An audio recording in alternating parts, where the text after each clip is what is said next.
لنډه کیسه. تا سره واده کوم خو په یو شرط.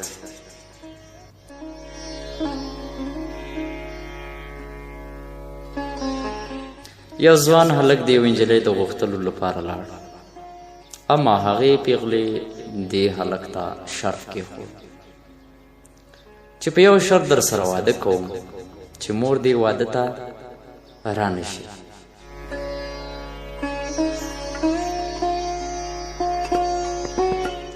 هلک چې حیران پاتې و د مشورې لپاره خپل یو استاذ ته لاړ او په خجالتۍ سره یې ورته وویل چې یو کلن وم چې پلار مې مړ شو او مور مې د دې لپاره چې زموږ ژوند تامین کړي په پردیو کورونو کې د خلکو کالي مینځل او یوه مړۍ حلاله روزي پیدا کول، او اوس هم له دې لارې کورنۍ چلوي.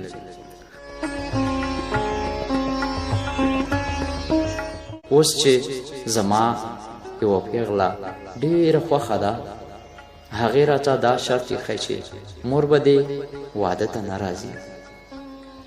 زه در سره واده کوم، زه څه وکړم؟ استاد ورته وویل چې ته لاړ شه کور ته او د خپلې مور لاسونه دې خپله ومینځه او بیا سبا ته زه درته وایم چې څه وکړې.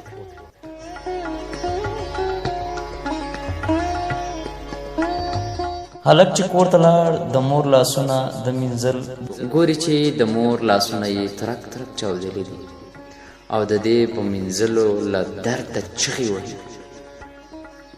هلک د خپلې مور لاسونه په داسې حال کې ومینځل چې له سترګو یې اوښکې روانې وې. کله چې د مور لاسونه ومینځل، تر سبا یې صبر ونه کړ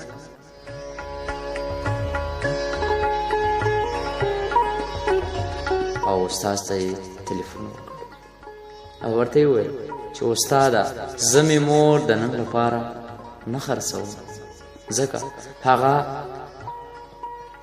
خپل ژوند زما لپاره په مصرف رسولی.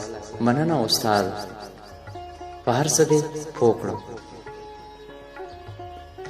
چا چې ستاسو لپاره خپل پرون قربان کړی وي، هغه د خپل نن لپاره مه خرڅوه. فای